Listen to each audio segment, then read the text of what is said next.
33वां आदिवासी सांस्कृतिक एकता महासम्मेलन में देश के विभिन्न राज्यों से यहां उपस्थित हुए सभी पदाधिकारीगण, वडीलगण, माताएं, बहनें, युवान साथी, सबको मेरा जोहार नमन करता हूं, उल गुलाम जिंदाबाद करता हूं। सबको प्रकृति की जय, सबको भील प्रदेश की जय।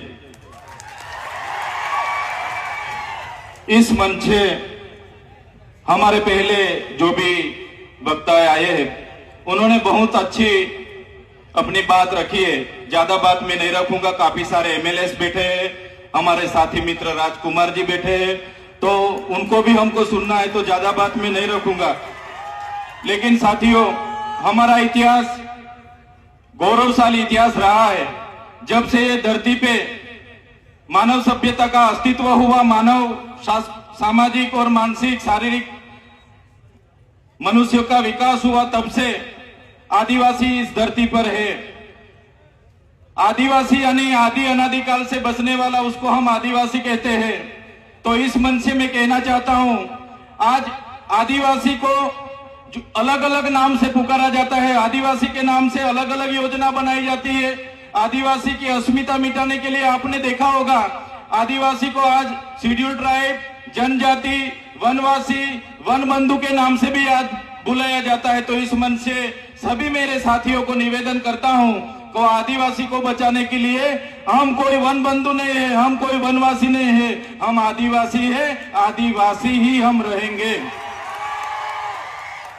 साथियों, आदिवासी का इतिहास डॉक्टर जीतू भाई ने बताया कि 23,000 साल से यहाँ आदिवासी रह रहा है। आदिवासी का स्वभाव सरल था, संवेदनशील थे। आदिवासी प्राकृतिक पूजक थे, प्राकृतिक मूल्यों को जतन करते थे, सामूहिक भावना साथ में रखते थे, सहकारी भावना रहती थी। और हमारी संस्कृति, हमारी परंपरा, हमारी विधि, जो भी हमारी मरण विधि है, लग्न विधि है, हमारी जन्म की विधि है, सभी हमारे आदिवासी की अलग है। हम प्रकृति के साथ में रहने वाले लोग हैं, हम धर्मपूर्वी हमारी संस्कृति में मानने वाले लोग हैं। तो आपने देखा होगा, आगे की वक्ताओं ने बताया कि जब भी इस देश में नए नए धर्म आए, वो चाहे हिंदू हो, मुस्लिम हो, सिख हो, ईसाई हो, बौद्ध हो, जैन हो, सभी धर्म आदिवासी के बाद इस धरती पर आए हैं। और हिंदू जैसे धर्म ने तो हमारे समाज में, आपको पता होगा कि वर्ण व्यवस्था प्रथा रखी थी कि भाई पहले ब्राह्मण होगा, बाद में क्षत्रिय होगा, वैश्य होगा, और शूद्र में हमारे लोगों को माना जाता था। हमारे आदिवासियों को 5,000 सालों से हमारी गिनती शूद्र में होती थी। हमको शिक्षा लेने का अधिकार नहीं था, हमको कहीं भी जाने का अधिकार नहीं था।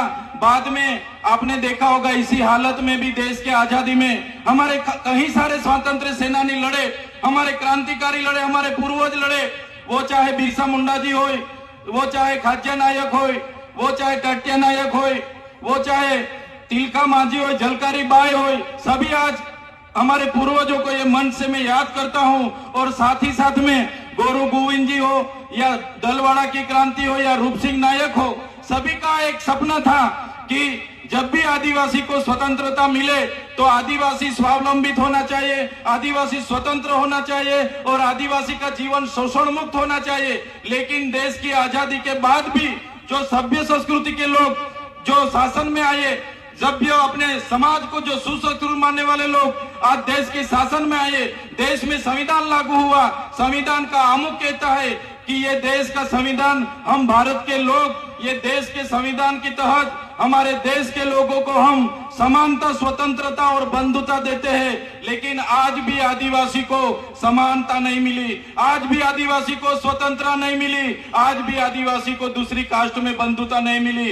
इसलिए हम कहना चाहते हैं, हम कई सारे कार्यक्रम करते हैं और कई सारे मंच पर भी हमारी व्यक्तिगत बात हम रखते आ रहे हैं। आज भी हम इस मंच से रखेंगे जब तक आदिवासी को स्वायत्त राज नहीं मिलेगा, आदिवासी का अपना स्वतंत्र राज नहीं होगा, तब तक ये सरकारों में आदिवासियों का विकास होने वाला नहीं है। हमको तीनों और चारों राज्यों, वो चाहे मध्य प्रदेश हो, महाराष्ट्र हो, गुजरात हो, राजस्थान हो, सभी नेतागण यहाँ बैठे हैं, सभी बुद्धिजीवी लोग यहाँ बैठे, कर्मचारी गण यहाँ बैठे। मैं मेरी व्यक्तिगत तौर पे से एक बात रखना चाहता हूँ, हमको आने वाले दिनों में हमारा जो भील प्रदेश था उसको लेने के लिए हमें आवाज उठाना पड़ेगा। हमको भील प्रदेश मांगना पड़ेगा इस सरकार पे। देश का 29वां राज्य हमारा भील प्रदेश होना चाहिए और हमारा भील प्रदेश जब बनेगा तभी हमारा आदिवासी स्वायत्त राज में अपना विकास कर पाएगा। ये हम व्यक्तिगत सोच रहे साथियों। आपने देखा होगा देश के आजादी के बाद हमारे पूरे देश में 8% आदिवासी है। हमारे अनेक राज्यों में बटे हुए हैं। बंद के नाम पर, खदानों के नाम पर, जीआईडीसी के नाम पर, जीएमडीसी के नाम पर, कॉरिडोर के नाम पर, सेंचुरी एरिया के नाम पर हमारे आज भी पूरे देश में 1,80,00,000 से भी ज्यादा आदिवासी अपने गांव, अपने समाज, अपने संस्कृति, अपनी प्रकृति के साथ छीन बीन होके आज बेघर हो गए, बेवतन हो गए, आज बेबस हो गए। साथियों, हमें विकास से ऐतराज नहीं है, हमें विज्ञान से ऐतराज नहीं है, हमें ये सरकारी तकनीकों से ऐतराज नहीं है, लेकिन जब भी विकास की बात आती है हमारे आदिवासियों को वहां से विस्थापित किया जाता है।